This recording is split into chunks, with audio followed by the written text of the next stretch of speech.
Hey, it's Eric G. Around the House is sponsored by Baldwin Hardware. For 75 years, Baldwin Hardware has been known for its first-class quality and craftsmanship in door and cabinetry hardware. As an alumnus of the Baldwin Hardware Design Council, I can say I have seen the details and quality from design to the finished product. If you're looking for a new style and old-world craftsmanship, I can tell you there is only one Baldwin Hardware. Check out what would look great in your home at baldwinhardware.com.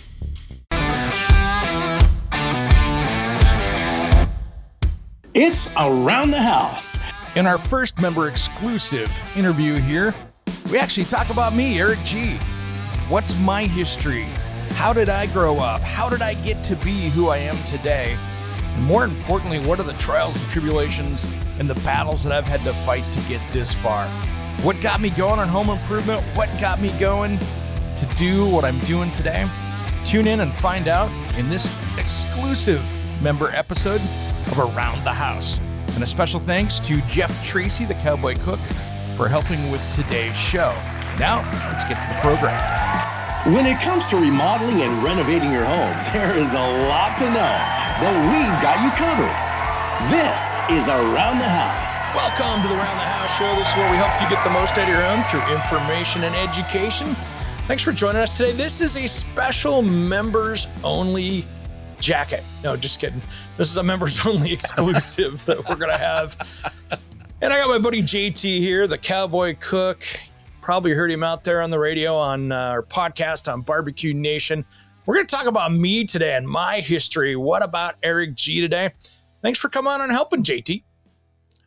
Not a problem, buddy. So these are the questions that sometimes people flinch a little bit about when you ask them, you know. So you know me, I steer into them. I'm like, let's bring it. Let's talk about it. Lean your shoulder into that way. Yep. You know, you got it. Do that. So I've known you for a while now, buddy. Oh, yeah. And we have a lot of similar life experiences. And as we go on, we've known each other for getting close to 10 years now, but it seems like we always are exchanging different things that happened. Yep. And we find out that we have a lot in common, which is probably why we get along so well. But because we work in an industry that's kind of tough sometimes. Yeah. You know, there's a lot of people out there, and don't take this personally if you're listening, but in the media world, there's a lot of people that aren't really stand-up folks, you know. No, and there's a lot of people that are taking headshots at you from every angle, and you just don't know until you hear the bullet whiz by that they missed. Yeah, yeah. When you hear the splat and then you go dark, and maybe they do that. So anyway, I thought it would be good for people to know a little bit more about you. Yeah. You know, you've lived in Seattle, you've lived in Eastern Washington, you've lived in the Portland area.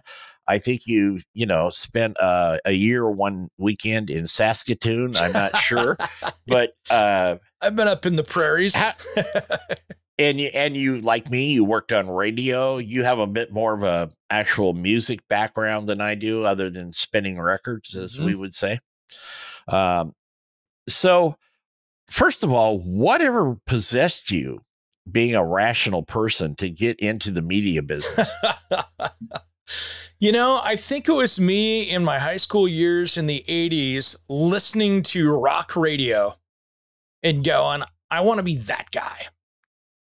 Yeah. You know, and I spent a lot of, and growing up in the Tri-Cities in Eastern Washington, there wasn't a lot of like music venues you could hit as a kid. I mean, I saw every concert I could, but really that was kind of my only, this is before the internet, of course, kids out there, that was kind of the only way you had to the outside world was the radio.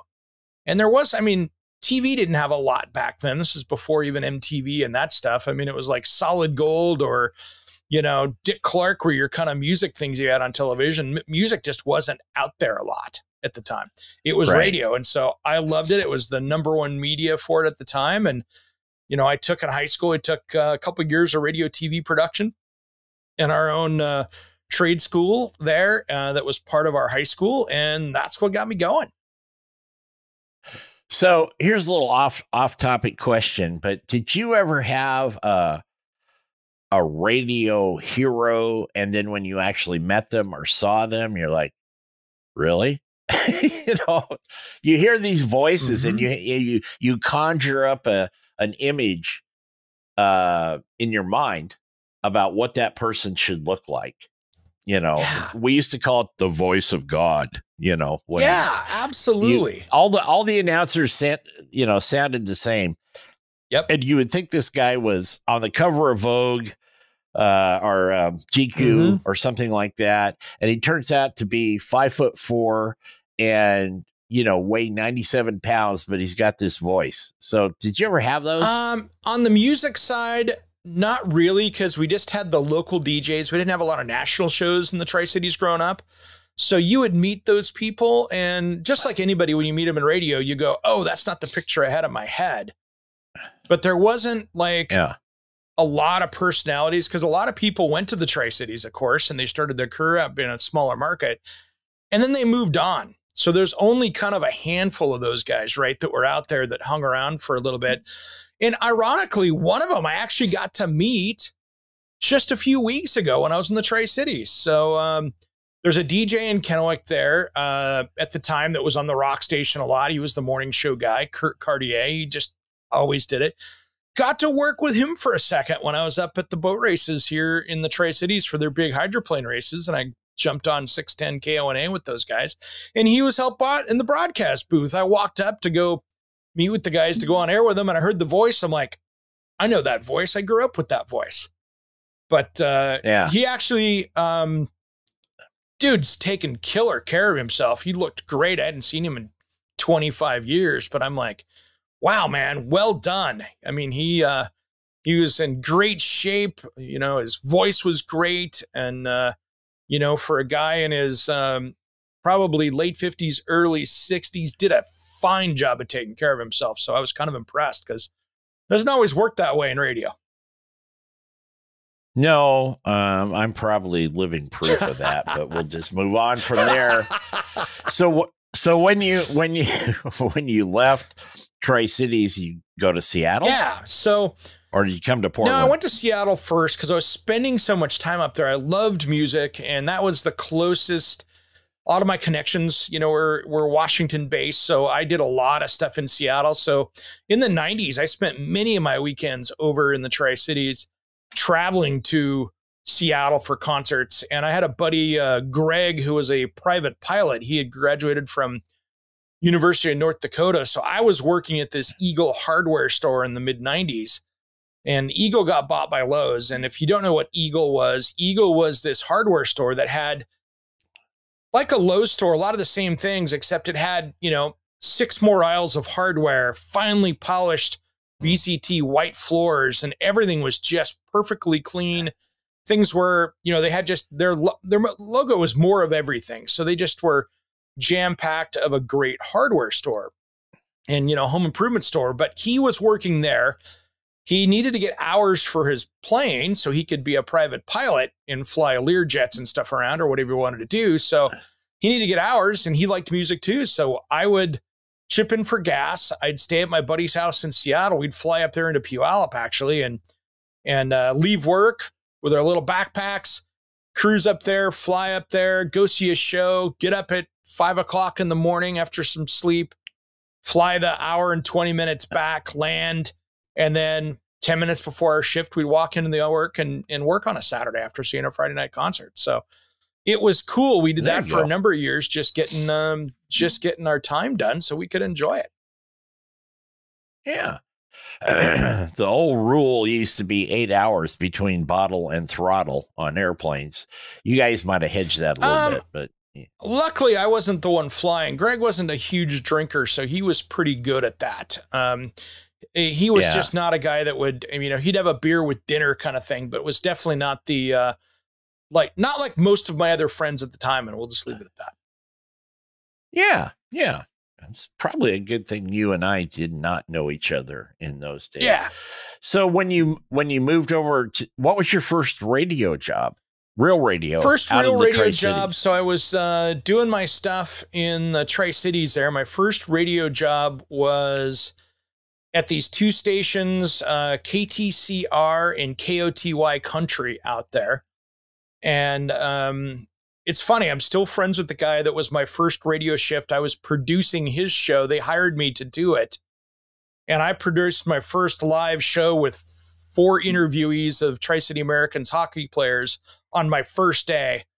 And it was Tony's first day, Tony out there, and we did radio. And it was, the studio wasn't set up, so the station manager was there. We had cables everywhere. It was a little tiny radio station. It was not set up for interviewing 4 hockey players.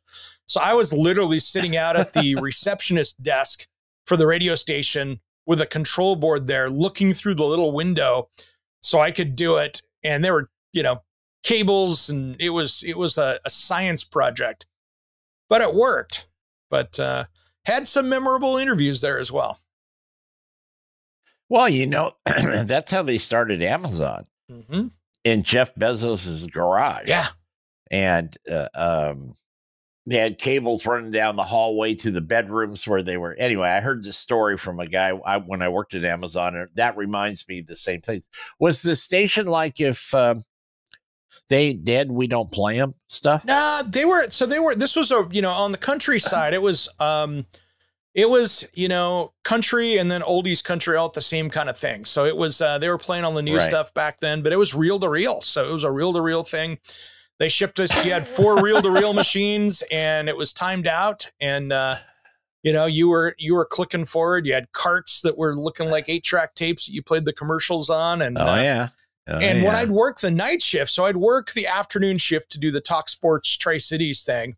And then nights I worked, my shift was always moving around, being the young guy at the group there, but I would work an evening shift.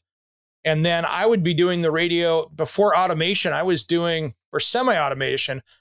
I would have to run between studios, which was probably 20 feet at the top of the hour, and switch the AM station to the other satellite and plug in the satellite numbers and hit enter, and then run back over with a hot mic and be going, hey, and you had about 2 seconds to get everything right. Otherwise there was dead air. So you were running 2 stations at the same time, which was tough, but made me work. Been there, done that. Yeah. Been there, done that, man. That's okay.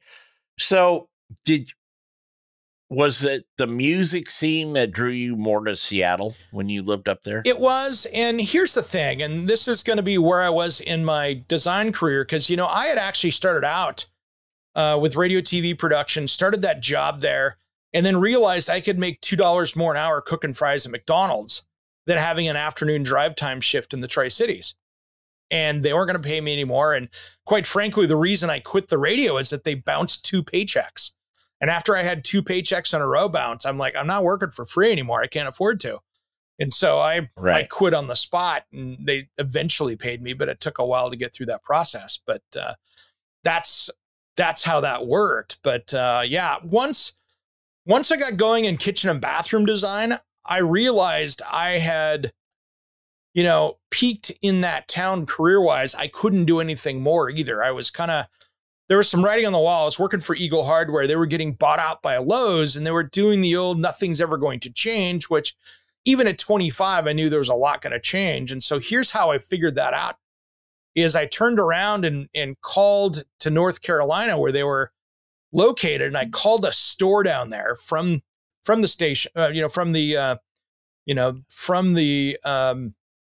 hardware store, called there and just went, hey guys, think about transferring down there. Do you guys have commissions? Do you have spiffs? Do you have all these things that I was making great money on? They went, oh, no, you're just by the hour. We don't have any of those programs. I'm like, oh my gosh, I'm going to take a huge pay cut. So at the same time, Home Depot was opening up, and in Washington and Oregon, they were expanding into the area. So I took a job with them because I could see the writing on the wall there, and they didn't have anybody to run their kitchen stores, kitchen departments. So they hired me to do that. And so I worked for 366 days for Home Depot because I had a 1-year contract. And I used them to transfer up to Seattle. So I didn't have to go working for a job. I actually got a pay increase to go up there. So it worked out well. What prompted your your real interest in, you worked at Eagle Hardware and all that, but when you got into kitchen design and then, more expansion of your career after that, what was the impetus for that? And then, I guess I would say everybody's going to need a house. Well, mostly everybody. Yep.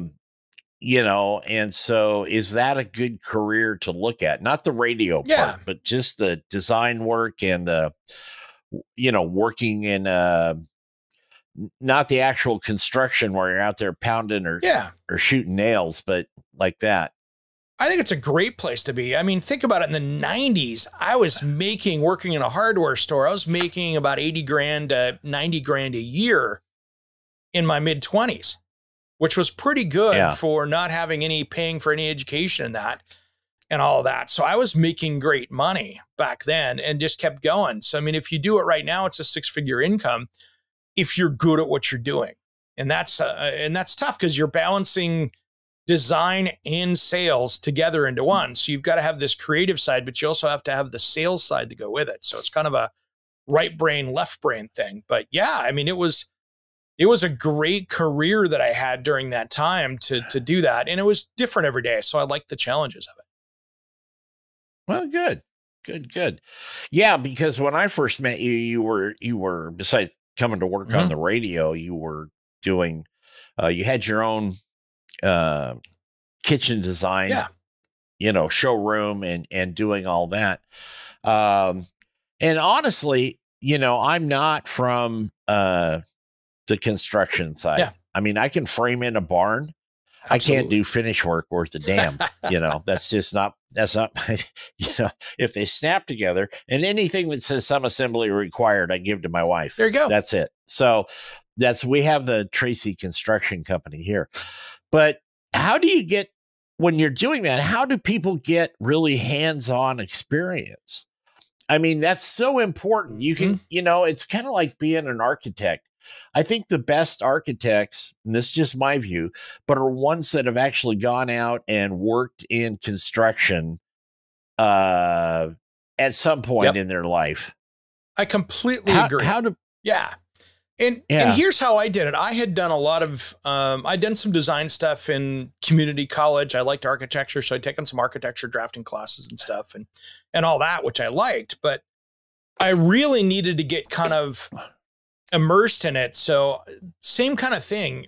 If you can, and the home centers are a cheap education, right? Because here's the thing, and I'll say this respectfully to all the designers that are working in home centers, but really that's the lowest price place you're going to get paid out there because you're an hourly employee. And if you don't sell a kitchen, you didn't lose anything. You're not getting paid more because you sold it, right? It's not a commission-based thing. Right. So with a little training that they have, it's not a bad place to go to learn, because when you learn the other way, going into, the design field, many times you're on commission. And so the commission based off the sales of the cabinets, if you make mistakes, those are coming out of your paycheck. So it's really good to get the mistakes out of the way at the home centers because it's a safe place for you. And if you can navigate it through the home center, it's much easier to navigate it on your own. So you're kind of, if you can fight there with one hand tied behind your back, you'll do great out in the real world. Okay. Well, as you know, I'm very much into apprenticeships and workforce readiness and all that. And so I have seen, and you have seen that, they've gone through training, they've learned the systems, but the practical issues, are you sure that cabinet is going to dovetail into that wall like you really want, hypothetically? But I really think that it's good if they get out there and swing a hammer a little bit. Every designer, when I was hiring designers with a horrible business partner that I had, and we'll talk about that maybe a little later, but when I was in Seattle, I was hiring designers, and part of the training program that I had developed was for them to go out and spend a week or two in the field, and we'd pay them to be out there installing kitchens so they understood how things went together, and you could visualize where the mistakes would happen. If you knew how crown molding would go together, you'd pretty much design how crown molding went together correctly, right? Instead of just throwing in, you need 12 sticks of molding and you figure it out, they could actually understand how it went. So that's kind of how I did it back then. Yep. And it's the best way to learn is just hands-on. That is the best way to learn that.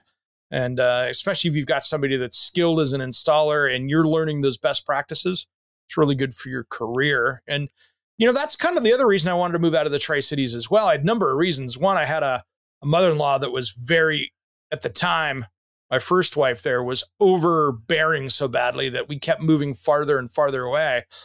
And I was kind of moving away to try to save my marriage. So the mother-in-law wouldn't just keep grinding into our lives. And that didn't work either, but it was a good old college try to create some distance. I was going to ask, how'd that work out for you? That was an expensive divorce with the kid's mom, but again, sometimes those are good investments on that. But, I had a rough run there in the 90s to 2000s in relationships. And I'll just say that was, that one, I was married for 11 years and we just literally couldn't make it work. Mom was so important and more important than the marriage. And so when I would have mother-in-law come stay at the house for 3, 4, 5 weeks at a time, and a very small house in Gig Harbor that was 1,300 square feet, that got really old really quick. I understand exactly when I said at the top of the show that you and I had a lot of similarities. Our family, my family, and the family businesses were all very centric to one small area. And, originally I was supposed to, I know this is your show, but I'm going to tell you this. I don't know if I ever told you this, but I got an internship to the Washington Post. Nice. Just before I graduated. And my folks called me one day and said, your brother just bought this piece of property. It's got a big arena on it. Folks, if you don't know, I came out of the horse world and we want you to come run that. And I said, no. I'm going to Washington, D.C. I'm going to be a big time reporter. Mm-hmm. And so they really pressured me and they said, well, do it for a year. And then if that doesn't work, you can move on. Well, that never works either. First of all, the internship was gone. And then secondly, after a year bringing the second farm up to speed, I was about 80 grand in debt. And this is about 1980. So you just don't walk away from that. No, it's a lot of money back then. Fast forward about 30 years. And as soon as I saw the opportunity, my wife and I went, gone. So anyway. You understand. You get it. Yeah, I get it like that.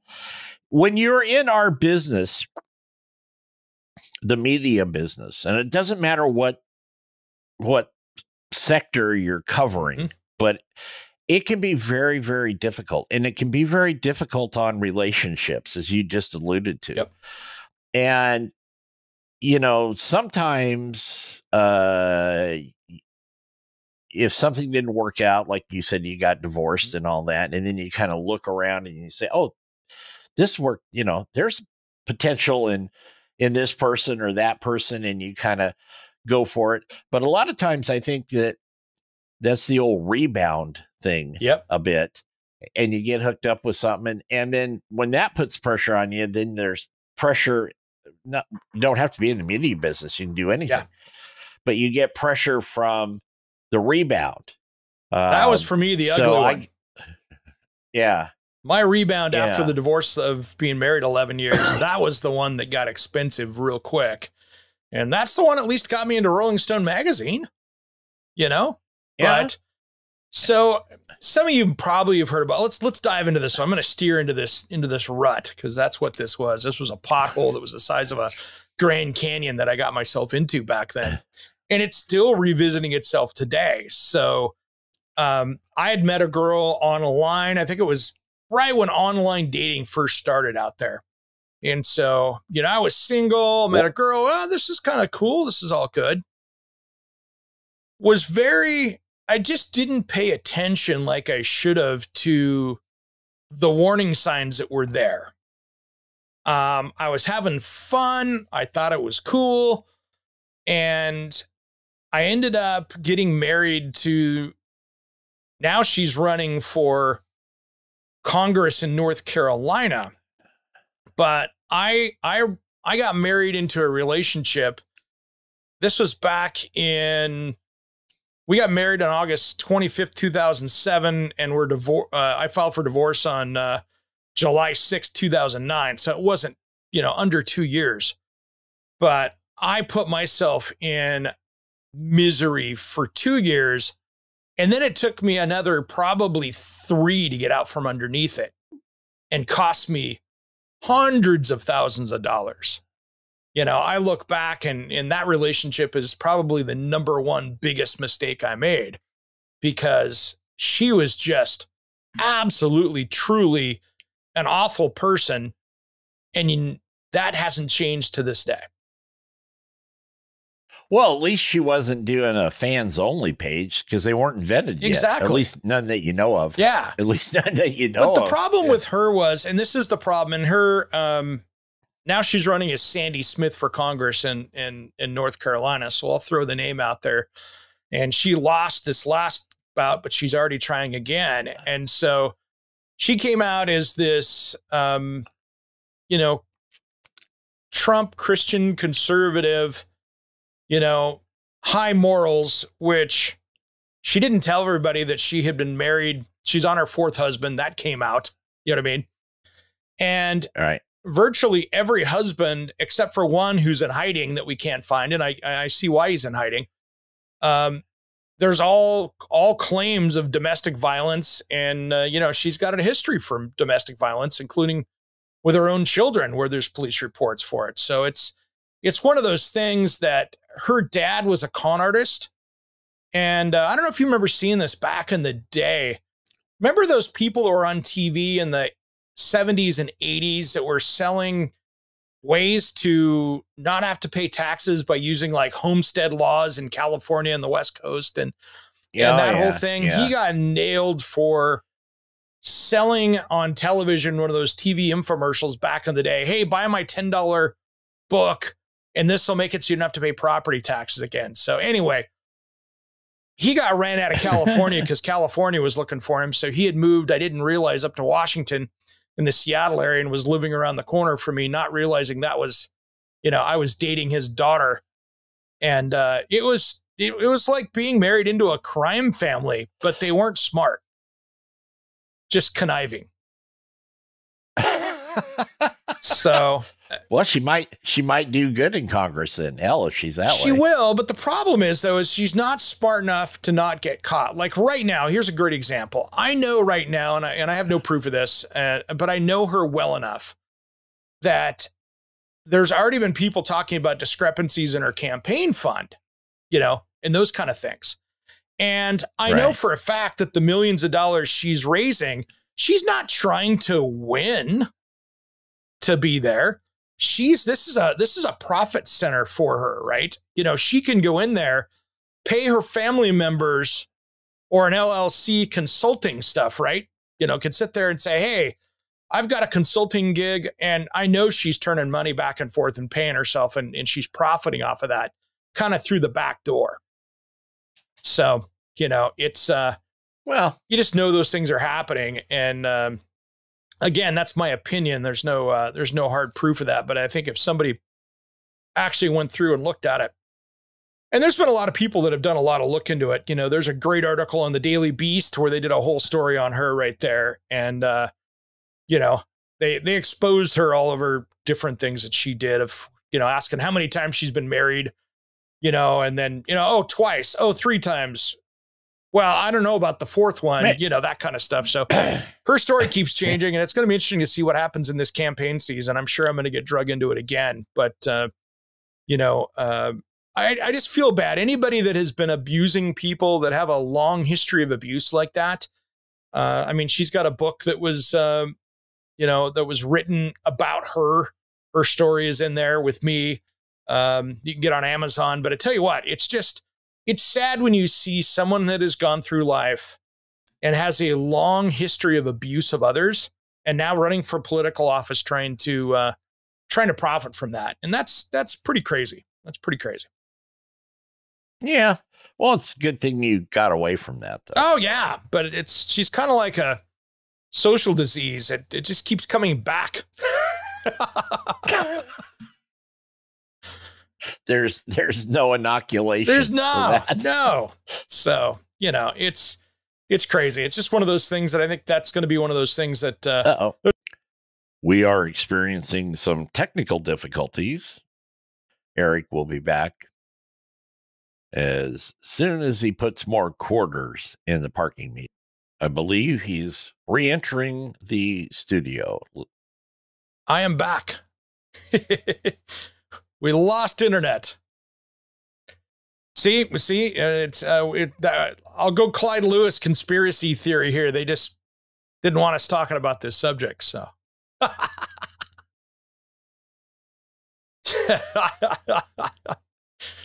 well, hell, I'll go with that, man. Yeah. The tech issues I've had the last couple of weeks, it's like, wow.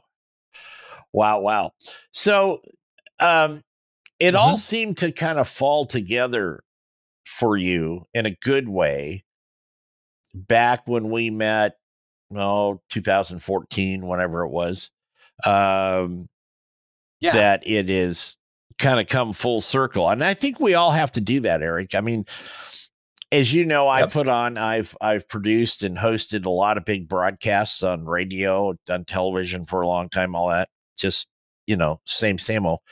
But I think kind of, let me put it to you this way. I'm a believer in karma. Yep. I believe that you get back what you put in. Okay. And if you're decent to people in that, and sometimes when you hit bumps in the road, and I'll get off my soapbox in a minute, folks, I promise. But when you hit bumps in the road, it's really the bump in the road 100%. Is more like telling you, I think, to look at yourself, look what you're doing, look at your surroundings, and all that. So point in all that dribble is that since we started at Alpha within just a month or two of each other back in the day, it's really come together for you as far as you're now the host and you own around the house. You're doing a lot of TV. You've got a show here locally on Fox, television show like that. No. You ever look back and I mean, you're not 80 years old. So do you look back and say, it was a good deal and it all made sense to get where you are today, sitting here talking to me.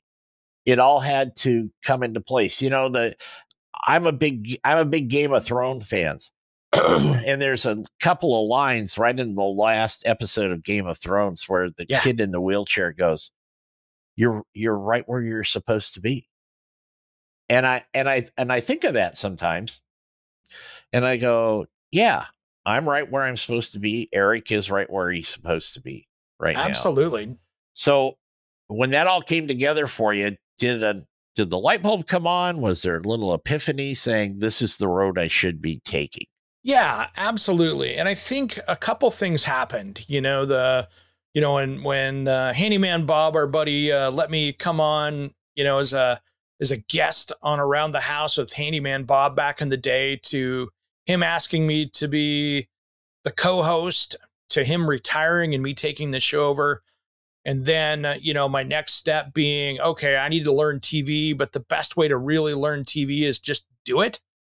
And doing those More Good Day Oregon segments for 7 years or so, almost 7 years before I stopped doing it, to me not wanting to do a TV show and then the right opportunity coming in. Yeah. I mean, it was a long, hard road, but I look back and go, yeah, this is exactly where I'm supposed to be. And in my head, I'm just getting started. I'm super appreciative where I'm at. I got a great team on the TV side, Bradley and even our associate producer, Ryan, who's helping out. Those guys are great, putting a lot of effort in and really putting out a great show, but we're just getting started. It's so funny. I had I had a family member come and go, hey, I really liked that episode a couple weeks back. And I had to think of what that episode was, because right. when I looked at it, I'm like, when you're in TV, and this is just a little inside look, but when you're doing television, it's fascinating because I'm thinking a month ahead of now. And by the time I hand it over to Bradley to mix it up and it's done and it's going up to the satellite, it's weeks behind me now. And so it's interesting where people that are watching this show are, this is this week's show. I'm really 30, 60 days beyond that in my head. And I have to actually go back, because once I'm done with it, I have to create the mental space to work on the next ones. And so it's behind me. You know what I mean? It's like it's over my shoulder. It's salt over behind me, and it goes into the abyss, and we're just moving forward. Well, you have to be that way. You can't stay current. And you can't stay ahead. As you know, I've done a lot of live TV and similar things. People will come up and say, I saw the show last week, really liked it, And, you have to stop and think, what did I do? What did I cook? Absolutely. I don't know. Yeah. And especially when it's on construction, where I'm ordering materials now for December, right? And trying to get everything here. It's like doing a house project all the time, And like right now I'm fighting injury. I ended up pulling some muscles in my shoulder, doing some stuff and probably pushing a little bit too hard. And now I'm having to change around the next few weeks of shoots a little bit to make it so it's an easier lift. So I don't, it's one of those injuries that I have to take the time and not push it for it to get better. Otherwise it's going to get worse. And so now I'm having to, you have to revamp things a little bit just due to injury to go, okay, I can't really do that. But if I go this way and do this project instead, that'll make more sense. So I'm really having to be careful of what projects I'm tackling as well. Cause it's super fun doing TV and the radio and the podcast and all of this stuff. I absolutely love it.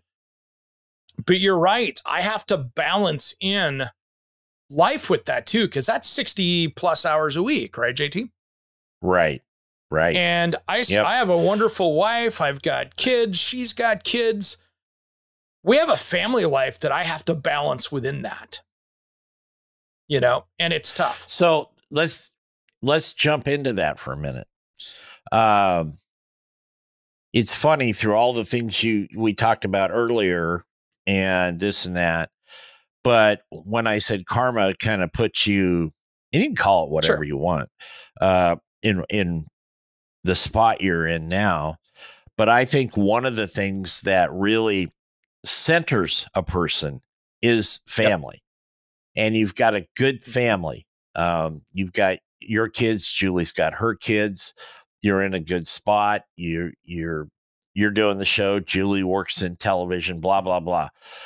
But I really think that you make a success out of yourself when you have some version, it's different for everybody, of a family-centric life. It kind of levels the waters a little bit, smooths them out just a touch, and you have to, and makes it easier to do what we do. I tell you what, there are days when, that I'm fighting with my production crew because I want to go one direction and they think we should go another. But these are all people that I'm working this many hours with, and we're no kind of toxic to it, but it's just passionate people arguing it out and what's better for the show. And I like that, but it's nice to be able to go home and turn that off a little bit, Yep. I think that's one of the things that that really changed me a few years back. Back around 2008 or 10, I had been on a bullet train for 25 years, and it hadn't stopped. And so people live their lives the way they choose, and that's fine with me. I have no problem with that, and I wouldn't tell anybody any different. But if you can find that spot, Yeah. you know, it really, really, really makes it. And I mean, we are the leanest production team doing an hour weekly television show on the planet.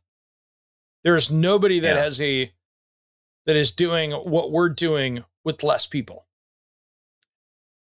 We used to call that guerrilla filming. Yeah. I mean, you know, Bradley, you know, bless his heart. And I don't mean that in a Southern way where I'm trying to slam on somebody, but you know, by the way, all you Northerners like me that live up north, when they say bless your heart, that might not be a good thing, but yeah, I mean this in a true sense. That guy's cranking in 60, 70 hours a week as well. And because not only does he have to shoot it, he has to put it all together and make a television show about it and get it out. So it's a battle, you know, and, do we need about 2 more people in our crew to make this? Absolutely. Is that on the TV budget? It never is, but it should be. If you need 5 people, you're lucky to get 2. Yeah. That's just the way it works. And so it does that. What do you think has been the biggest change for you personally? And what event, if there's any, that has made the light bulb come on and say, I got to do it this way? I was doing it one way, and then the light bulb comes on and you go, that way was okay. It was working, sort of. But now we got to go here and make it better. Man, I have those almost every week with the television show, because even though we're doing really well, we've got great advertisers, every week we're still doing little mini pivots, right? You know, those little pivots that you're going, okay, that's what this is, or that. But I think really, I had a few of those, you know, when Handyman Bob retired and I could make the show more what I wanted to, in some updates and stuff. I think that was one of those times that I went, oh, this is cool. And I really kind of felt that. But I think really probably about week 10 or so in the TV show that I started going, okay, we're starting to get our sea legs underneath us, and we're starting to really to do this. But I think really once, just a matter of a few weeks ago, that we did another slight format change with the show and just how we're doing it, that I went, oh, I wish we were doing that 20 episodes ago. But we're still in that learning phase right now of making the show better and better and trying to have even more balance to it. Because, you know, you think about an audience, I mean, there's people out there that are just that have just bought a house, that are just trying to keep the paint on the outside of it, let alone doing any remodeling. They're just struggling, trying to just keep the bills paid. And then there's other people out there that are doing $1 million remodels that want to see the latest and greatest. And we're trying to give everybody a little piece of something to enjoy in the show. Yeah, no, that's smart. It's kind of like barbecue shows, in a way, which I can very much relate to. There's only so many, techniques to cook a brisket. Yeah. You know, brisket is the holy grail for a lot of barbecue people. But when I look at that, I say, that's true, and we do that. But have you ever thought about using a tri-tip? Right. You know, it's a little easier, a little different, actually better quality in some respects, like that. So, yeah, I think there's a balance there that you have to find to keep your audience going forward and sticking with you. You know? And you know, that's the challenge, right? And for me, it's hard because I have different audiences. I have the TV audience, I have the radio audience, I have the podcast audience, right? And some of those are all 3 different groups of people watching similar content, but different content, right? Yep. So let me ask you a couple of questions here that we do on my show, in a segment called After Hours, which is kind of the really, really fun, irreverent part of the show. Awesome. That's not irrelevant, people. It's irreverent. There's two different meanings there. So, if I came to you and said, okay, Eric, pick a historical figure that you would like to have dinner with. They can be alive. They can be gone. If they're gone, we'll go dig them up and zap some life back into them for 4 hours so you can do this. But who would that be? Boy, there's a lot of them out there. I would say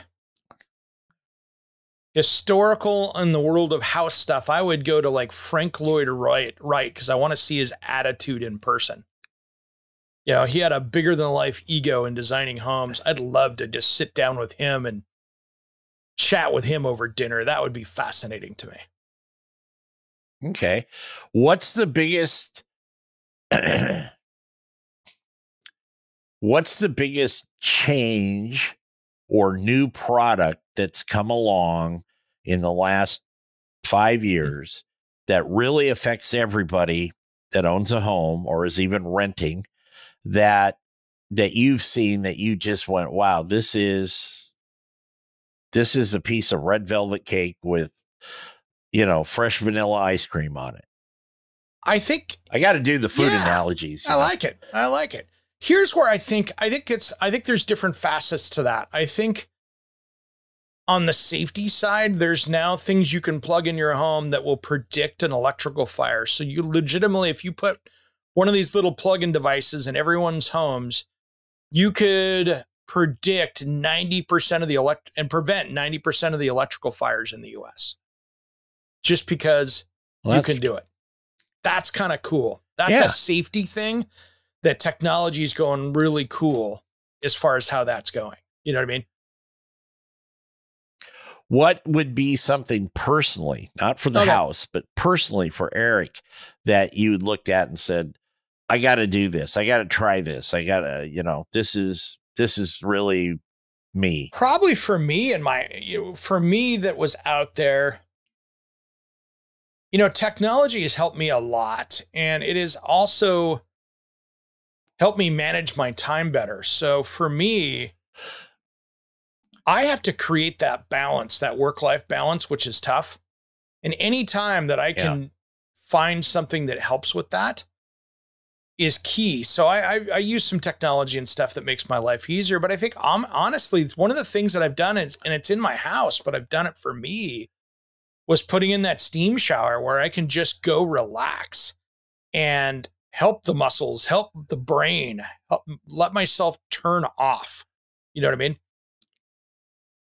And it doesn't really answer the question, but it kind of does. But that's one of those things that just really helped me find some quiet time and relaxation. And quite frankly, a mix of that and losing 65 pounds in the last year and a half. I think getting my health under control was a really big one as well.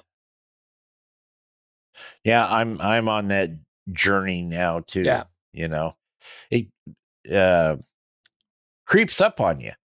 Oh, it does. And, when I realized going to the doctor that my doctor was like, hey, your blood pressure's a little high. We're going to put you on the smallest dose of blood pressure medication, and your cholesterol's high. We're going to put this stuff on here. And I'm like, all right, these are things that I have control of that I'm now having to rely on medications with because of the choices I'm making. And I'm not taking any stupid diets or any of that stuff that I'm never going to pay. I know better. It comes down to putting the fork down, right? I mean, that's really, as my trainer always told me, I can't outwork a bad diet. Well, that is true. And back when I was competing all the time, you had to watch your weight. Just like being an actor or an athlete or anything else, you have to watch your weight. And I let that slip away over the last 10, 12 years because of all the changes. And the other thing is, when I finally got back in the radio business years ago, as you sit a lot when you're doing this stuff. the thing that kept me going for so long was that we lived on a ranch and I had a studio on my ranch. And when I was done, I'd get up and go outside. Yeah. There was always work to do with the animals or what have you. Right. When I moved to town, half of that equation moved away. I was still doing the radio work, but I didn't have to go haul hay or fix a fence or change pastures for the horse, whatever it was. So I think that's really important for people. And as we get over 50, that even becomes to me more important. Yeah. So, and I tried some of those diets and they'll hurt you. And this is no endorsement. I'll just explain what I did. I went on to a online weight loss program called Found that I did, and they don't pay me a dime. I don't have any affiliate links or anything like that. They take money from me like they would anybody else. I'm in no program special with them. But with me and my insurance company, it was going to cost me out of pocket because my insurance, even though it's decent insurance, wasn't going to cover me going to a weight loss clinic, even though I was well overweight.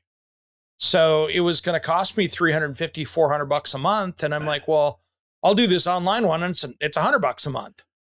And I'll still talk to doctors. I'll still do that. And, so far so good. And I've been doing it for probably 18 months now. And each month I'm losing weight. I'm down from a 2XL down to an XL shirt, and, I've gotten down, I've gone through in the last 18 months, 2 different belt sizes, and not even including the holes that I had to put in ones when I was getting closer to go like, I can squeeze a little more out of this one to get to the next size. But, So, but I get it's that. good. And I went in with I hurt my shoulder here last week. And I know some of you guys will see that just in the TV because I'm favoring my left hand a little bit, but, long story short, we're working on that, but I really noticed that even in pain, that my blood pressure and all my vitals were so much better, even though I was hurting and sitting in a clinic, which I didn't want to be in. So, right. Where do you see yourself 5 years from now?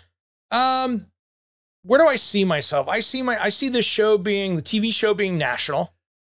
And I think I'd love to see twice as many radio affiliates that I have right now, and a bigger crew. And in 5 years, who knows what's happening with that? But that's kind of where I'd like to be because, I've got a plan for the show and what I want to do with it. And, we're just getting started on the TV side. And I want to kind of mesh the TV and the radio a little bit more. So that way we're going to start seeing those two kind of being a little bit more symbiotic in that we'll touch it on the TV show. But if you want to really dive in and get more information, I'm going to have more stuff on the radio and the podcast here than that. So I want to make it so they kind of play well together.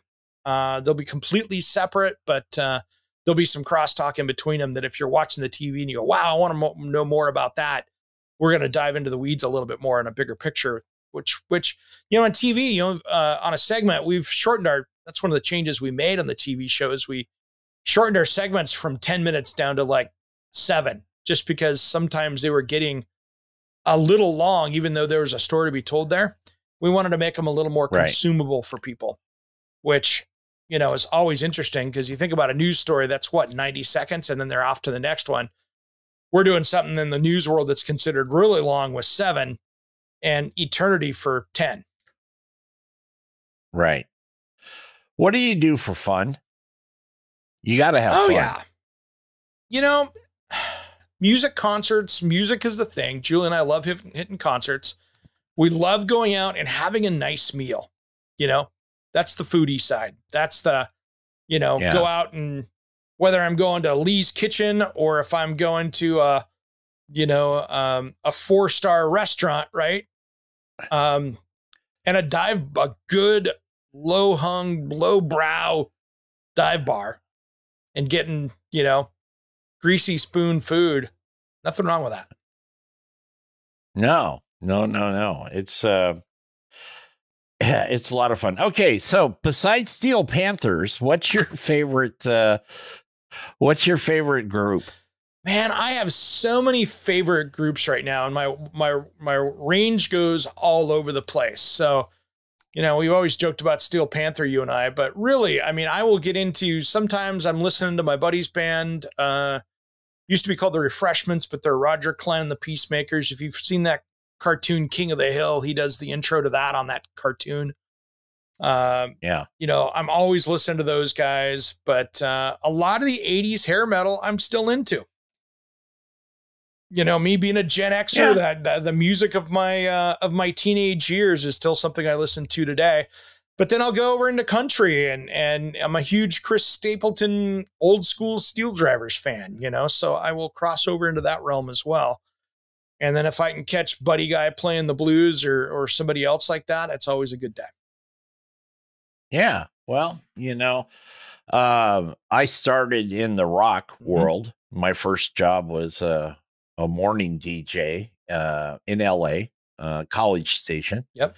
And I was back there in the Machine Gun Kelly and all those guys. That was crazy stuff back in those days.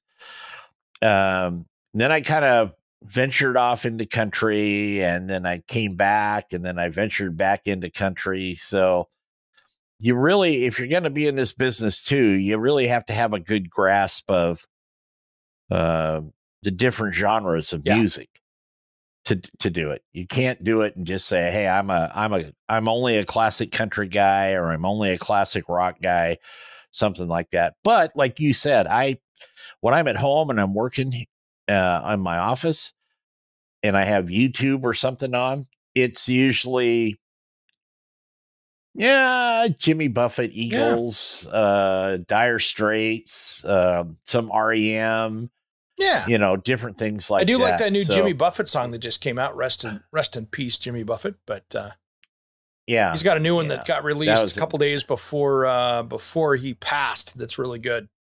So that my heart still hurts for that. Yeah.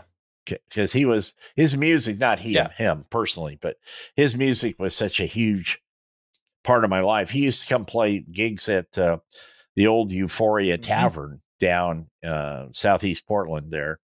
And in fact, he named two of his boats after the Euphoria, Euphoria 1, Euphoria 2. And that was good. That was good. Yeah, no question. No question. Okay, last question, buddy. If you were on death row, which I hope you never are. I'm in Oregon. We don't even have death row anymore. So I couldn't get on death row here, but as you're saying. And unless you got, what do they call it? Extradited to somewhere. Exactly. What would your last meal be? It would be, and this is funny, and this is going to sound like an endorsement, but they can send me endorsement check right to me anytime they want. But it would be Ringside Grill steak and lobster. Yep. Good place. Ringside. Been around forever in Portland. But favorite steakhouse. I have not found, and I've eaten at some good ones. I've eaten at Gene and Georgetti's in Chicago. I've eaten at Harry Carey's in Chicago. I've hit some pretty decent places, but I'm happy Ringside is in our metro area, so I can go get it, and I don't have to travel to go get my favorite steak. Either that or you just come to my house. That's good too, brother. But you know what I mean? When you want that ambiance, right? And you would just want to go in there and be treated well. And I mean, it's expensive, so we only go in there once or twice a year. It's not a common place that we go, but it's the special occasion when we want to celebrate something important kind of place. Yeah, absolutely. Absolutely. The McDonald's drive-through is not such a location. Yeah, no. And then, funny historical fact, I worked for them for 5 years through high school. I had my minor work permit at 14, and I was cooking fries at McDonald's at age 14. Here's a little known fact too, folks. Eric is not a big fan of pickles. Nope. Because of that, actually. And there's nothing wrong with the way McDonald's was doing their pickles, but I thought pickles were okay. You know, I kind of worked through them and it was not my favorite, but after having to clean out for 5 or 6 years, those empty 5-gallon buckets of pickles and scrub those things out and dealing with them, it turned me from not being a fan to, yeah, no, I'm ripping those things off. Here's another little known fact. Eric's wife, Julie, loves my pickles. So yep, there. Absolutely, she does. Absolutely, she does. So. All right, buddy. Thanks, brother. Well, yeah, this has all been fun. I hope everybody learned a little bit about you. And but we didn't give enough information for them to duplicate my identity. So there we go. There you go. All right. Thanks, brother. Thanks for coming on today, man. I appreciate it. And thank you all for tuning in today. A little bit about me. So that's why I wanted to bring JT on so we could have some fun instead of me sitting here trying to talk about myself, which, you know, wouldn't be the most interesting thing in the world. We had to bring in good friend JT. So I appreciate it, brother. I appreciate you having me. All right. Anytime. Thanks, buddy. And for people to find your stuff, JT, where do they go? The Stratosphere mostly, but we talking the casino? Yeah, or are you talking the Bob Stupik's thing in Vegas, the big tower deal? No, you can find it on any of your platforms. Yep. We're out there in Apple, Amazon, blah blah blah. The list is lengthy. You can find either BBQ Nation or I don't know if you can really see it, but the Grilling at the Green. Yep. That goes into production in about 2 weeks. There's a little sneak one. We're turning that. Yeah, a little TV show there, Grilling at the Green. And you can find it there where I don't know the affiliate list as well as you do, but we've got radio stations also across the country. And then I do TV stuff, starting to do TV stuff with you on your show. And then in Tulsa and Texas and that little vignettes I'm on there on a frequent basis. So I'm around. If I got any rounder, I'd just roll. So it's easy. I love it, brother. I love it. Right. Well, thanks for coming on today, man. I'm Eric G. And for JT, you've been listening to Around the House. Yes, you have.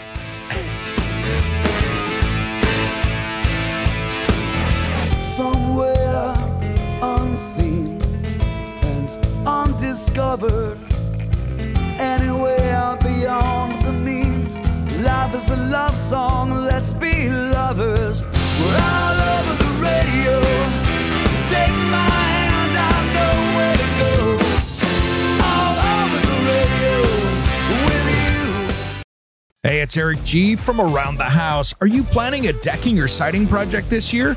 If you are, you've got to check out my friends at Millboard. Millboard is a completely different kind of composite decking and cladding that enhances outdoor spaces with enduring distinction. Hand-molded from the finest oak, it realistically mimics the natural grain and color of premium hardwood. If you're looking for something that doesn't look like plastic and instead real wood, check out millboard.com. Make sure and check out that interview we did just a few weeks back. That's millboard.com.